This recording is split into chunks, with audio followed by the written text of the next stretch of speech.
two, rock on. Check it out, y'all. 1, 2. Young lady, rock on. Check it out, y'all. 1, 2. Young lady, rock on.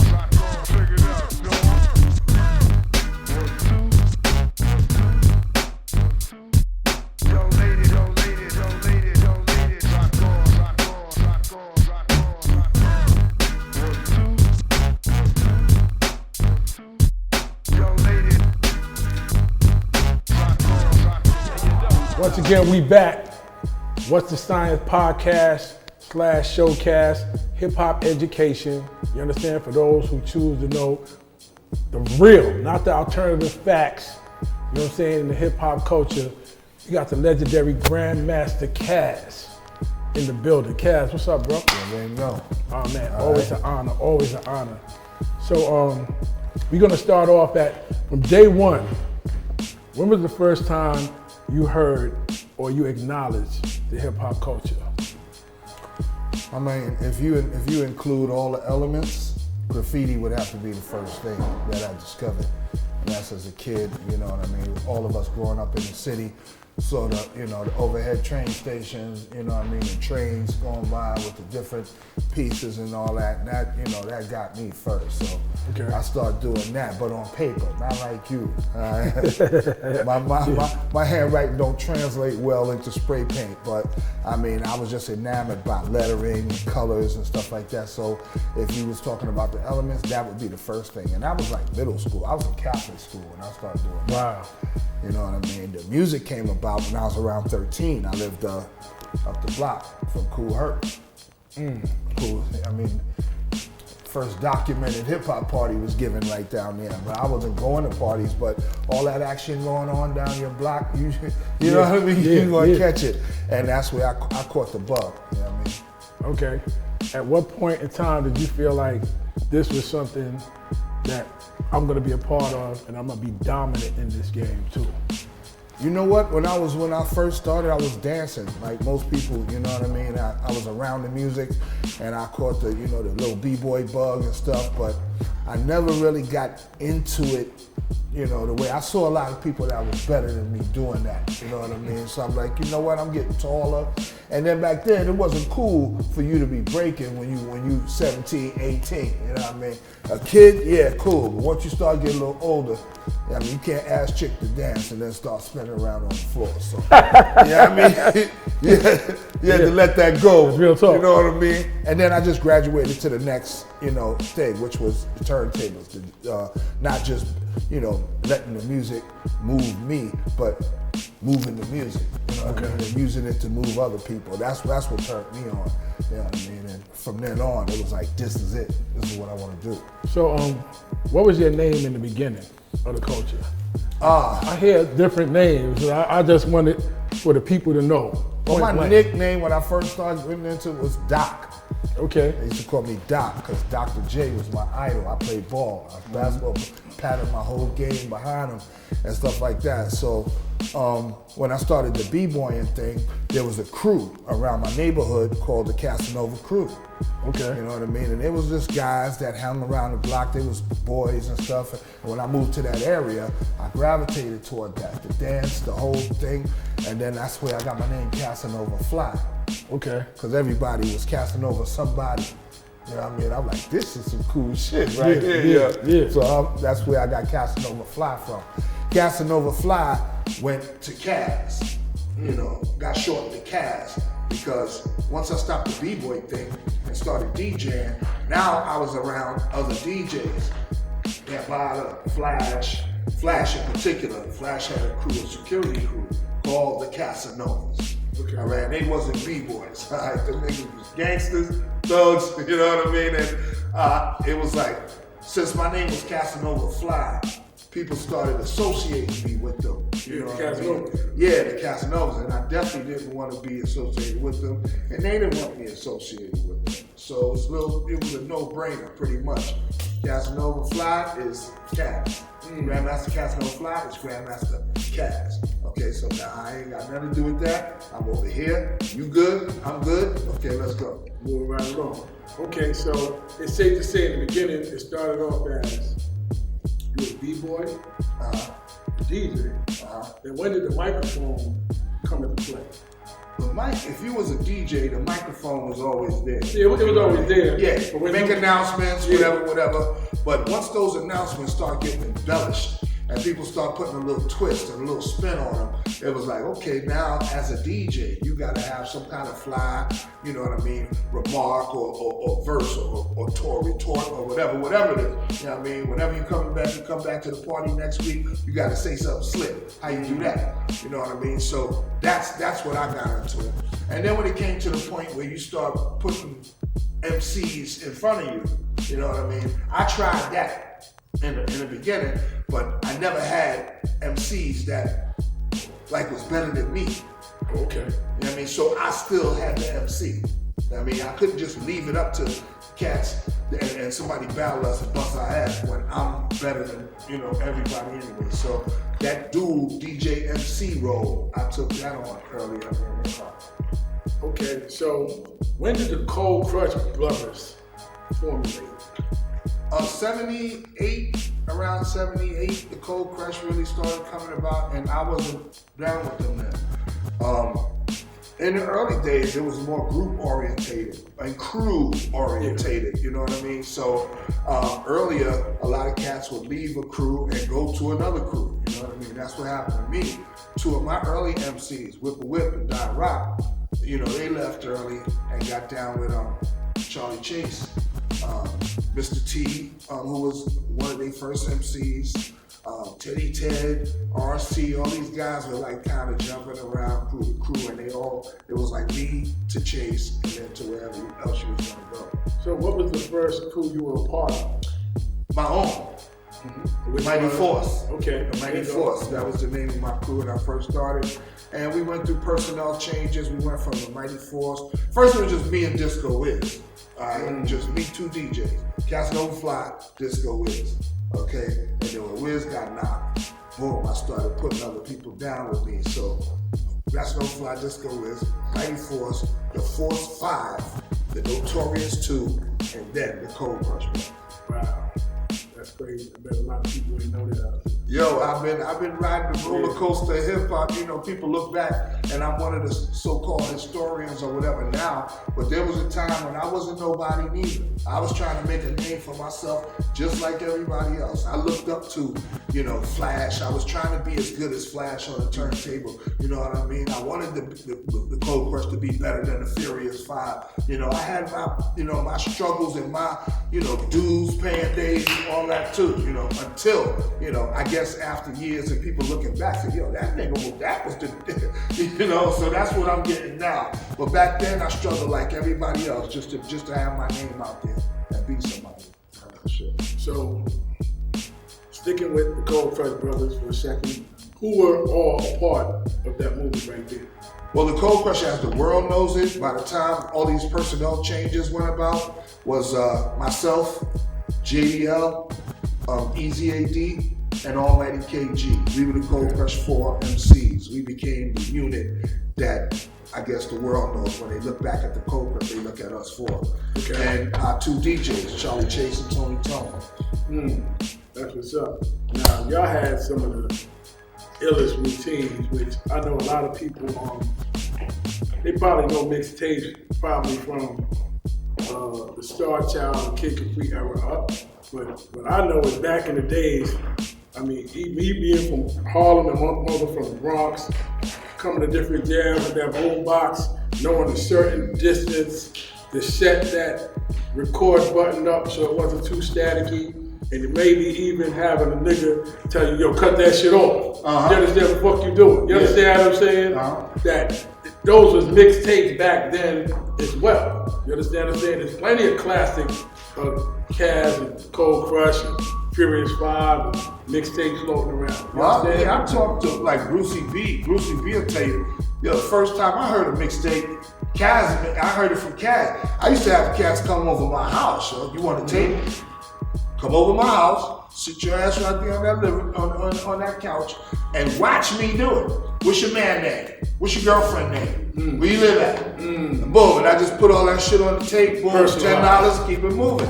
That's your own joint. And that was like the first mixtape. Before we even start recording the parties, you know what I mean? Because I was one of the first, you know, cats in my memory to record the party that we was playing at. And that's when I had a wooden cassette deck.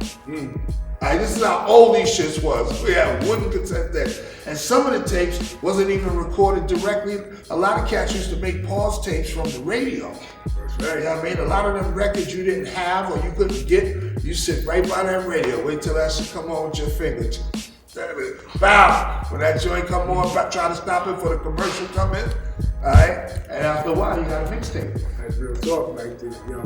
So just so y'all know, mixtapes been around forever. Cause I remember all those tapes. I remember getting African Islam had those mixtapes. You understand what I'm saying? It was so many different cats that were doing mixtapes back then. But I guess it got more popular when people started putting the covers, you understand, and putting them in the spots and Stereo Plaza, yada yada, and selling them. It started, you know, with the Africans. Yeah. Allegedly, I ain't making no money, y'all. I ain't making no money. You understand? You had a large distribution network. Niggas was grabbing my shit and putting my picture on it and doing all kinds of shit. Again, I wish I could catch the motherfuckers right now. Word up. I ain't making no money. You understand? But promotion do something. But yeah. Times kind of evolved, but I always try to tell people, back in the days, man, I had all kind of boom boxes. There's pictures with me in the late 70s with boom boxes, and I wasn't listening to the radio. I had y'all tapes, flash tapes, Zulu tape, Red Alert, WHBI, that shit was my shit right there. Hank Love and Half Pint, you know, the different cats that had different hip hop outlets, you know. But, back to the Cold Crush Brothers. I want to know, what was one of your biggest moments being a part of that movement? Like, what was one of the biggest maybe performances or any situation that went on that you was like, yo, man, this was it? Like, I don't know. I think probably the battle. It would have to be the battle that we had against the Fantastic Five at Harlem World. Yeah. I think that was kind of the pinnacle, you know what I mean, where that was our breakout kind of thing. And what's crazy about it is that we lost the battle. That night, we lost the battle. But ever since that night, every day after that battle, it was us. We was, you know what I mean? Because it looked like people looked out or started listening to the tapes afterwards and be like, hold up, they lost? Yeah. When you just listen, you could see it was better. But when you caught up in the visual, it's like, oh shit, these niggas got white tuxedos on, they got afros, the three of them is light skinned. You know what I mean? All the girls is like, you know what I'm saying? And then that took your whole thing away from what they sounded like and what, you know, what the level of talent was like. And two of them come from me. Whipper and Donna Rock come from me. So it's like, you know, my son's battling me. So because of the popularity at the time, they were the group, but that was their last stand that night. Because after that night, it was all about us. One of the most infamous routines I ever heard on a mixtape, or I think in hip hop, had to be from Cold Crush Brothers. I don't know the exact title of the song. I think it was Little Boy Blue. You know what I'm saying? Was that it? Cats in the Cradle? Yeah, that Cats in the Cradle. There it goes. Yo, that's a classic up to the day. But niggas, they be like, who made that up? Where did that come from? Well, I did. I mean, in the early days when the mic really started coming into play, there was all different sources from where people got melodies and rhymes and rhythms from. A lot of them were like, in the early days, a lot of TV shows and cartoon themes and you know, comedy show routines, Gilligan's Island, you know, stuff like that. Yeah. But to me, that was kind of simple and easy to do. So I reached back to my early musical influences from like the late 60s and early 70s when we only had WABC. And so even though you would hear Motown and you hear the Jackson 5 and you hear the James Brown, you would still hear Neil Diamond and Simon and Garfunkel and Three Dog Night and all that. I hear that just as much as I heard that. So that music affected me just as much as the other music did. So when hip hop came along, it's like, okay, you want to do routines? It's about routines now? Okay, I'm going to this. I'm going to do routines off of this shit that I grew up liking. Exactly. You know what I'm saying? And it just so happened that it just caught on. It was like flavor because people, some of them didn't really know the song or didn't know where it came from, but it was familiar. It was like, that shit sound familiar. Because everybody grew up listening to so-called white boy music, which is what they called it, but you never heard it with a beat underneath it. So when I would put a John Denver song or a Barry Manilow song or Cats in the Cradle, you know what I mean, song to love rap, or the big beat, or the rocket in the pocket, it blew people away. Whole and different flavor. That's what set us apart from everybody. Okay, so just so people could be clear, because like I said, I don't deal in alternative facts. You understand what I'm saying? And we got a legend here. In the beginning, right, it was different levels. Like it came from the street, then it started easing into the industry. What was the first record you remember documented ever recorded for the hip hop culture? As a rap song? As a rap song. I think it was Jocko. It was Rhythm Talk. King Tim the Third. No. Right? Rhythm Talk by Jocko. Jocko Henderson was a radio DJ back in the 50s. And when Jocko used to be on the radio, he had this kind of jive way of talking. He had this like, I'm a boop-a-bop, but you know that slick bebop kind of jive talk? And I guess when rap came along and when people were trying to capitalize it on it in the summer '79, it was like, hey, let's get this guy in a radio DJ with that boobity bop thing. Because the white people, that's what it sounded like to them. So here you got this 60-some-odd-year-old guy with one of the first rap songs ever. They did it off of Ain't No Stopping Us Now. So it was a familiar song to the public and a guy that was, it didn't go over real big, like, rap's first hit, but it was an introduction. And then King Tim the Third came along. That came the along. collaboration with the Fatback Band. Exactly, yeah. And that was a little closer because he sounded like Hollywood. Just clap your hands. He sounded like Hollywood. He sounded like Eddie Chiba. He sounded like that disco kind of sound, and you know what I mean? But that wasn't the street. It was as hip hop was finding its own voice, because hip hop's original voice came from disco. So when it was finding its own voice, Rapper's Delight came out. And Rapper's Delight was a little more street and hip hopping than King Tim the Third or Rhythm Talk. So Rapper's Delight hit. So now I gotta stop you for a second, because Rapper's Delight was on Sugar Hill Records, right? But to my understanding, you assisted penning that song. Like what's the rumor? Let's clear that up. What exactly happened with that whole situation? I mean, inadvertently, yeah, I did, but I had nothing to do with the making and production of the song itself. The rhyme that's on Rapper's Delight is something that I had written in 77, I think, 76, 77. I had written that rhyme, and I had been saying it, at parties and at things, and Hank learned it after a while. I met Hank at the Executive Playhouse, which eventually was the Sparkle. Started out as Sparkle, turned into the Executive Playhouse, and it was a hip hop club in the Bronx. And Hank was the doorman. Me and him got cool, and hip hop was getting in a direction where people had managers. Flash had, Black Door Management, Ray Chandler. The Funky Four had Jazzy D, as a manager. So I was like, you know what? Maybe I need somebody to help facilitate, what I'm trying to do. So I asked Hank, and Hank agreed. And the first thing he did as our manager, he took out a loan from his parents for 2 G's. And we used that money to, fortify our sound system. Okay. Back then it was about the DJ and the sound. And that's one thing I always lacked in hip hop, a good sound system. So we did that, and in order for him to pay back the loan, he got a job at a pizza shop in New Jersey, Crispy Crust Pizza, and he making pizzas. Now, I never even went to the pizza shop, but I used to give him those tapes that we used to make at home. I used to give him tapes to play. You know, he had a little boom box, take it to work, and, you know, rock out. So I could just imagine, like I said, I never went there, but he's sitting in the pizza shop, flipping dough, making pizzas, whatever. He got the boombox right here, and he rocking to it, and he lip syncing to the music. So if you come in that pizza shop, anyway, halfway regular, you think that the fat dude in the pizza shop could rap. So when Sylvia Robinson got her sons driving around, you know, the city looking for people, the word was out, yo, the fat dude in the pizza shop can rap.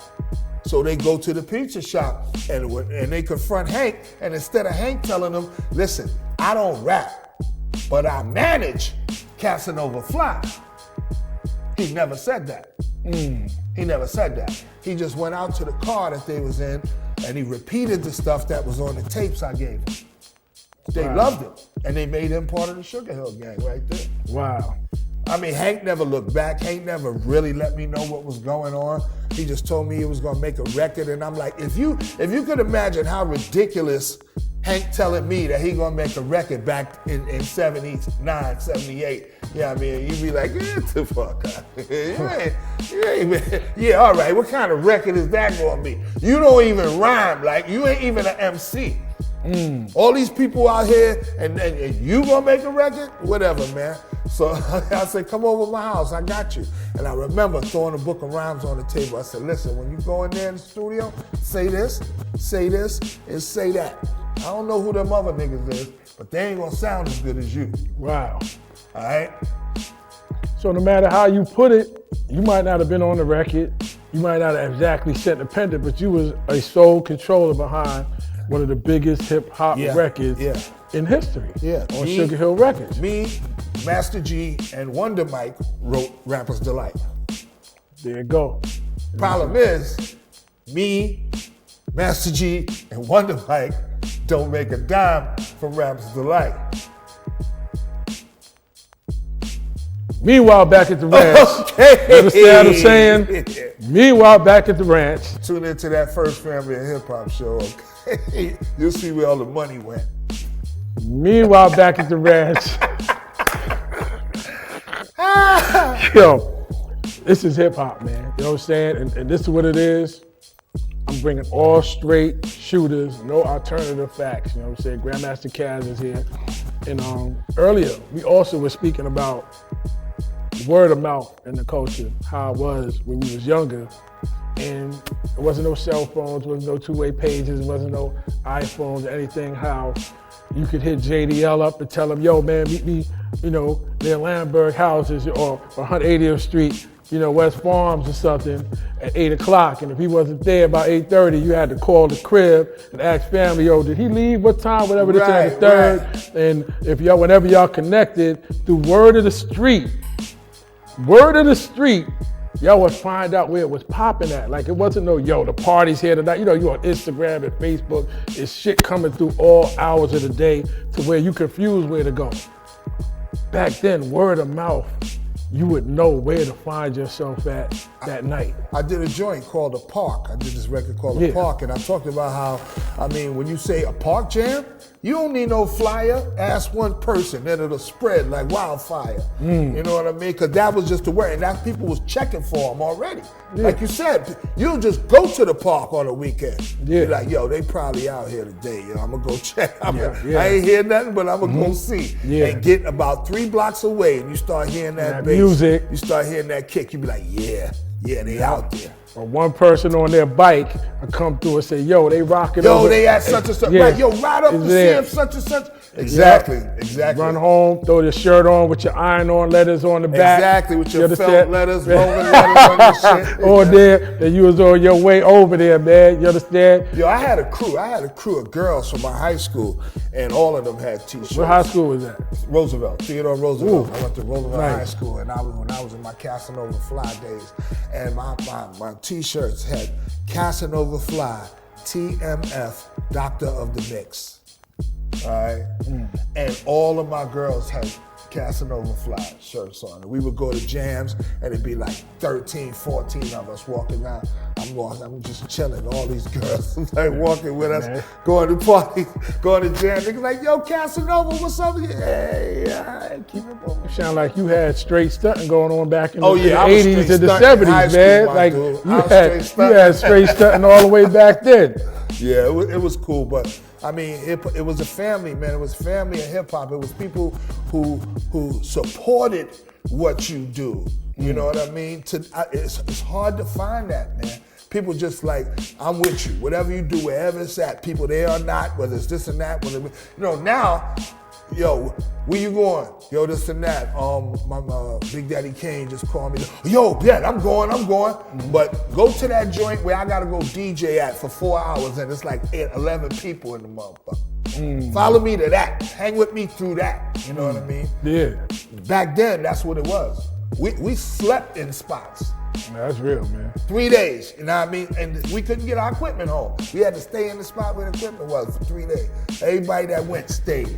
That's real shit right there. That was hip hop. So right now, in the state of hip hop, there's a lot of brothers in the culture that have no knowledge of it. And that's what made me start doing this podcast / showcast, just so, they could pay a little homage. Like, I always felt the way about knowing how, brothers like you and Flash and, Theodore and them and, Treacherous 3 and on and on and on. Brothers don't have an inclination of who y'all are, but then for the ones who did that had a name, niggas will always throw your names in a line to sound like they paying homage, but with y'all still being here, would never bring y'all out on a stage and just throw y'all out there. You understand what I'm saying? Yo, y'all, one of the founding fathers of the country, like, you understand, and just pay homage. It's not about no old and bitter shit. People don't owe anything, but I do believe people owe homage. Like, how do you feel about that?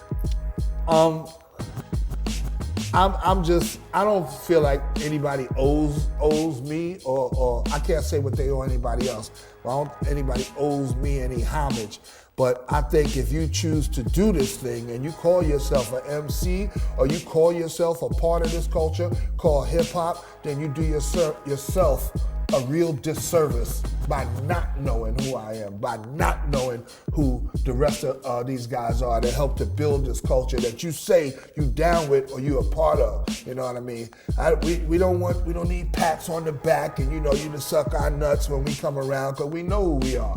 You know what I mean? But it's just the fact, like we was talking about earlier, for a guy like Macklemore to come, you know what I mean, just a couple of years ago and snatch me, Mel, and Mo D up and put us on the first single off of their second album. Their first album, they won 2 Grammys. They don't need us. You understand? But for them to come, snatch us up, put us on the first single they joined, my first platinum record, my first MTV award, all that. We've been around here all this time. And all you cats that got hip hop from us, learned it from us, got rich off of it from us, never said, yo, let me put Caz in a video. Let me see if Mel wants to come on tour with me. Let me see if, Rodney C from the Funky Four wants to write a verse for this. Well, you know what I mean? That type of shit. So exactly. They don't owe it, but just as a culture, we lose out when the people who succeed after us don't pull us back. Everybody in every genre of music, hip hop is the only genre of music with an old school. Yeah, there's no old school country, there's no old classical music, ain't got no old school. And that's the oldest music it is. Yeah, it's the only one they try to put an age on. Like, but our music, we're old school. Now so that alienates us from the new audience and the new generation. So now it makes us not cool to know about or to listen to because we're old school. I always tell a nigga, well, if like when niggas say, yo, I be like, y'all niggas act like y'all plan on dying soon. You understand what I'm saying? Like you're not gonna act like y'all plan on dying soon. That also means your mama played out. Your father played out. Your father's you whack. Played out. Your father whack. Like all that. He don't know. He ain't cool no more. It makes no sense, man. Like at the end of the day, motherfucking, I ain't gonna lie, man. Shout out to the Rolling Stones. They legendary in what they do. Them niggas look half dead. Them niggas still be on tours. banking. Nobody's telling them niggas go sit down somewhere. They keep IVs You understand? in them niggas just so they can just come back every year and do a tour. Right. You understand what I'm saying? They not letting their heroes die. Yeah, don't do that shit to our culture, man. As long as you still nice at what you do, it ain't no such thing as not relevant. And when people say no, they not relevant no more, motherfucker, as long as you know a nigga name, they relevant. You understand what I'm saying? If you don't know their name, if you could Google that shit and see their accomplishments, they relevant. If they started a trend that you following, they're relevant. You understand? I don't know where people get this shit from. Maybe it's the new drugs. I miss some of them. I was a dust head. With all, you know what I'm saying? But all that Percocet shit, that new shit, and that synthetic shit, and that lean shit, nigga. If you go, I always tell niggas, if y'all niggas do lean, keep it New York. Go snip a bag of dope, my nigga. It's the same shit. You understand what I'm saying? Keep it New York. All that dick riding, other states and country shit. Like, if you gonna do shit, like if you gonna do your bad shit, exactly. You know what I'm saying? What's the matter with y'all? But meanwhile, back at the ranch, yo, Caz, look, man, I definitely want to thank you for coming and doing this podcast. It's like it's real important that brothers like you that put it down, you know, for the culture. And like I say, when I first came home and I first wanted to venture back into the mixtape game and everything, the first brother I reached out to find was Grand Master Caz, and he was like, yo, I got JDL with me. I said, bring him too. He'll tell you, listen, I was broke. It was no motherfucking joke.